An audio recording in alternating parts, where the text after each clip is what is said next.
এটা শুরু করার মূল কারণ হচ্ছে যে আমরা ছোটোবেলায় আসলে গরু কিনতাম বাইরে থেকে, ফার্মে যেয়ে দেখতাম অনেক বড় বড় গরু অনেকে পালন করে। এরপরে চিন্তা করলাম যে আসলে আমাদের গরুর ফার্ম করা উচিত, কারণ আমাদের গরুর প্রতি একটা ভালোবাসা আমাদের কাজ করছে। এখান থেকে জারিফ ডেয়ারি ফার্মের পথ চলা শুরু। তার পাশাপাশি আমাদের মেইন ব্যবসা হচ্ছে গার্মেন্টস ব্যবসা। We are exporting the garments two European country. So আমাদের এখানে ম্যাক্সিমাম ওয়ার্কার হচ্ছে উমেন ওয়ার্কার, এবং তাদের ক্যালসিয়ামের জন্য আমি খেয়াল করে দেখলাম যে তাদের মেনোপজের পরে ক্যালসিয়ামের জন্য দুধটা খুব বেশি ইম্পর্ট্যান্ট। তো এরপরে আমি ডেইরি প্রজেক্টটাও চালু করলাম যাতে আমাদের ওয়ার্কাররা কম রেটে আমাদের কাছ থেকে দুধটা পায়। এই কারণেই আসলে এই পথ চলাটা শুরু। অভিজ্ঞতাটা বলবো যে একদিকে ভালো, আবার একদিকে খারাপ। কারণ খারাপগুলাই প্রথমে আগে বলি, ভালোটা পরে বলি। খারাপ দেওয়া হচ্ছে যে যেভাবে আমাদের গরুর খাবারের দাম বাড়তেছে, যেভাবে আমাদের গরুর পরিচর্যার কস্টিং বেড়ে যাচ্ছে, সেটা আসলে আমাদের এদেশের মানুষের কাছে মাংসটা পৌঁছে দেওয়াটা খুব বেশি টাফ হয়ে যাচ্ছে আমাদের জন্য। কারণ আপনি জেনুইনভাবে ব্যবসা করতে গেলে আসলে অনেক সমস্যা। আপনি যদি জেনুইনভাবে বাইরে ব্যবসা করতে চান, গরুকে অন্য কিছু খাওয়ালেন, গরুর মাংসের কোয়ালিটি ভালো হলো না, এভাবে ব্যবসা করাই যায়। কিন্তু যদি আপনি জেনুইনভাবে ব্যবসা করতে চান তাহলে আসলে লস ছাড়া আসলে কিছু করার নেই। কারণ আর আমাদের গভর্নমেন্ট যেহেতু কৃষি বান্ধব গভর্নমেন্ট, দেখলাম যে তারা কৃষকদের প্রতি অনেক রকম উদ্যোগ নিয়েছে। আমি আশা করব আমাদের এই ডেইরি প্রজেক্টের প্রতি তারা কোনো উদ্যোগ নেবে, এবং আমাদের এই যে দানাদার যে খাবারগুলো আছে সেই খাবারগুলা আমাদেরকে একটু মানে এমনভাবে আমাদেরকে পৌঁছাই দেবে যাতে এদের দামটা আমাদের নাগালের মধ্যে থাকে। এবং পাশাপাশি কিছু মানে আমাদের তো জমির অভাব, আপনারা দেখতেই পাচ্ছেন যে আমরা নিজেরাই নিজেদের ধান উৎপন্ন করতে পারি না, সেখানে আমরা এক্সপোর্ট করে আনি। সেখানে যদি আমাদের কিছু ঘাস দেওয়ার জন্য যদি কোনো রকম উদ্যোগ সরকার নিয়ে থাকে আমার জন্য ভালো। আর ভালো যদি বলে থাকেন, ভালো হচ্ছে যে আমাদের ওয়ার্কাররা, প্রথম কথা হচ্ছে আমি প্রতি মাসে আমি এখান থেকে একটা গরু দিই, গরুর মাংসটা পায় এবং দুধ পায়, যেটা আমাদের ফ্রি অফ কস্টে আমাদের এখান থেকে নেয়।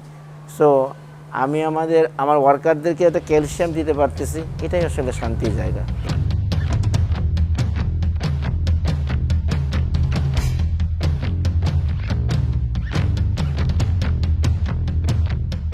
তুই কথা শোনো না আমার? হ্যাঁ, ছোট থেকে কে বড় করেছে? কে বড় করেছে? আমার বাবাটাকে কে বড় করেছে? থাকো থাকো আব্বা থাকো, চোখের মধ্যে বালি ঢুকবে, কষ্ট বাবা। হ্যাঁ, ও হচ্ছে উলবাড়িয়া। হ্যাঁ, অ্যাকচুয়ালি হচ্ছে এইটার দুইটা জাত আছে। এটা পাকিস্তানি যে জাতটা থাকে ভাঙ্গারি, সেটার থেকে ক্রস হয়ে উলবাড়িয়া হচ্ছে হরিয়ানা উলবাড়িয়া, ইন্ডিয়ান জাত। উলবাড়িয়াটা হচ্ছে ইন্ডিয়ান। আর ওরা হাইটে প্রায় 65, 68, 70 সেন্টিমিটারের উপরে হয়, এবং ওরা খুব শান্ত স্বভাবের হয়। এখন বয়স কত, ওজন কত? ওর এখন দাঁত হলো 6+ হয়ে গেছে। ওর ওজন প্রায় 840। 840? এইবার কি এটা সেল করবে? হ্যাঁ, এটা সেল করবো। কোনো ছেলে মেয়ে নাই, বাট আমি যখন এই ফার্মটাতে আসি আমার কাছে মনে হচ্ছে এরা আমার ছেলে মেয়ে। এবং আমি তাদেরকে আসলে কিন্তু কোনো কমার্শিয়াল বা প্রফেশনালি তাদেরকে দেখি না, তাদেরকে আমার নিজের ছেলে মেয়ের মতোই দেখি, এবং তাদেরকে যতটুকু এফোর্ট দেওয়ার, যতটুকু যত্ন করার, আমি ততটুকু দেই নিজের সন্তানের মতোই। না, অসুস্থ হলে তো আসলে হচ্ছে কি একটা গরু খাচ্ছে না, মনে করেন আমার রাখাল এসে বললো গরু খাচ্ছে না, তখন কিন্তু আসলে কিন্তু মা তার সন্তান খাচ্ছে না, এটা কেমন লাগবে, সেরকমই কিন্তু আমার ফিলিংসটা, আমি ওরকমই। এবং সঙ্গে সঙ্গে তার যত মেডিসিন বা যত ডাক্তারি যত চিকিৎসা আছে, মানে আমরা কখনোই দেরি করি না। এবং আমরা মানে সর্বোচ্চ বড় ডাক্তার, ময়মনসিংহের এগ্রিকালচার ইউনিভার্সিটির যত বড় ডাক্তার আছে, মেডিসিনের যত ডাক্তার আছে, ওনারা এসে এখানে ট্রিটমেন্ট দিয়ে যায়। আমরা কিছু গরু এই 2026 সালে কোরবানিতে হচ্ছে বেশ চমকপ্রদ কিছু গরু মানে ব্রিডও তৈরি করছি, এবং সেই গরুগুলোই আমরা দেখানোর চেষ্টা করব। প্রথম গরু হচ্ছে এটা হচ্ছে রাঠি। এটা ভারতের কিন্তু রাঠি, কিন্তু হচ্ছে এটাকে পাকড়ি হিসাবে, পাকিস্তানের পাকড়ি হিসাবে সেল করা হচ্ছে। আমাদের এই গরুটাও এবার হচ্ছে সেলে যাবে। আর এটা হচ্ছে 4+, এটা দাম হচ্ছে 4 লাখ প্লাস আছে। হ্যাঁ, আর এই যে গরুগুলো দেখছেন এটার মধ্যে একটা বিশাল একটা বিশেষত্ব আছে। সবাই কিন্তু হচ্ছে আপনার বিভিন্ন হলস্টাইন ফ্রিজিয়ান গরু কিনবে, তারপর রাঠি কিনবে, বিভিন্ন গরু, কিন্তু এই যে জাতটা আমাদের বাংলাদেশের সবচেয়ে বিখ্যাত একটা জাত, সেটা হচ্ছে পাবনা ক্যাটেল।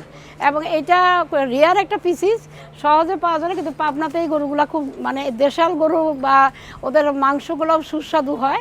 এই গরুগুলো হচ্ছে আমরা সেল করব হলো এই গরুগুলো সেল করব 200 কেজি থেকে শুরু করে 250 পর্যন্ত যাবে, এবং প্রত্যেকটা গরুই আমরা সেল করব হচ্ছে 550 টাকা কেজিতে, লাস্ট ওয়েট যেটা হবে সেই হিসাবে। এরপরে আরেকটা মজার গরু আছে, সেটা হচ্ছে ইন্ডিয়ান গরু, মিক্স প্রোডাক্ট। এটা হলো ইন্দো ব্রাজিল, এটা একটা ইন্দো ব্রাজিল, এটাও 4 লাখ প্লাস আছে। এটা আমরা হচ্ছে সেলের জন্য দেব এই বছর। নেক্সট হচ্ছে আমাদের একটা রসগোল্লা আছে, ওর নাম রাখছি রসগোল্লা, ও হচ্ছে আমাদের মোষ মামা। এই মোষ মামা হচ্ছে 5 লাখ প্লাস আমরা এবার সেল দিব কোরবানিতে। আর এইটা হচ্ছে আমাদের ব্ল্যাক ডায়মন্ড, কালো মানিক। কালো মানিক হচ্ছে আমরা সেল দিব এবার 1000 কেজি, অলরেডি হচ্ছে পাস হয়ে গেছে। প্রাইস হবে 5 প্লাস। এবার ছোট্ট কিছু আমাদের ছাগল আমরা একটু কম করি, তারপরে কয়েকটা ছাগল আছে আমরা একটু দেখাবো। এটা আমরা সেল দিব হচ্ছে আমরা সবগুলো ছাগলই মোটামুটি 25 থেকে 30-র মধ্যে সেল দিব আর কি। তোতাপুরি যে আমার সাথে একটা সম্পর্ক আছে, ওই দেখেন অবস্থাটা দেখেন ওর। ও আমাদের আসলে কি ও একদম আমার হাতেই জন্মগ্রহণ করছে, এই জন্য ও যখনই আমাকে দেখে তার এই অবস্থা শুরু হয়ে যায়। ও 2 দাঁত। হ্যাঁ, এবার সেল দিব। ও মোটামুটি ওর মাংস বাড়বে, সাইজটা কিন্তু ছোটই থাকবে, এই সাইজ থাকবে, কিন্তু মাংস বাড়বে। হ্যাঁ, 50 প্লাস যাবে। ও 2 বছর, ও হ্যাঁ 2 বছর।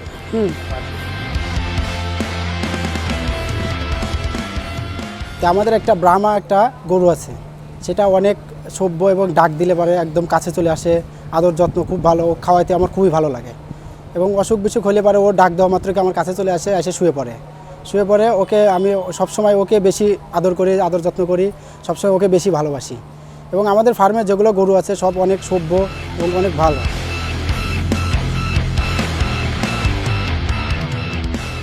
আমরা প্রতিবারের মতোই ছোট জাতের কিছু গরু রাখছি, ওটা আমরা 10টার মতো গরু সেল করব। আলহামদুলিল্লাহ অলরেডি 3টা গরু বুক হয়ে গেছে।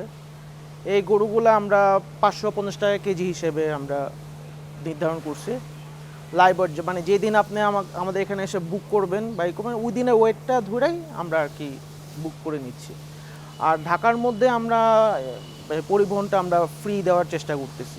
তো এবছর আমাদের ফার্মে যদিও উলবাড়ি, কঙ্কারাস, হালিকা, ফ্লাগবি, ব্রাহ্মা সবই আছে। তো এবছর আমাদের সেলের উপর ডিপেন্ড করে সামনের বছরগুলো আরও গরু নিয়ে কাজ করতে চাই। সামনে কুরবানির পরে আমরা এমডি স্যারের রিকোয়ারমেন্ট অনুযায়ী আমাদের অ্যাপ্রুভাল আছে শিববি নিয়ে কাজ করার, শিবটা ফার্মে আমরা দেখছি।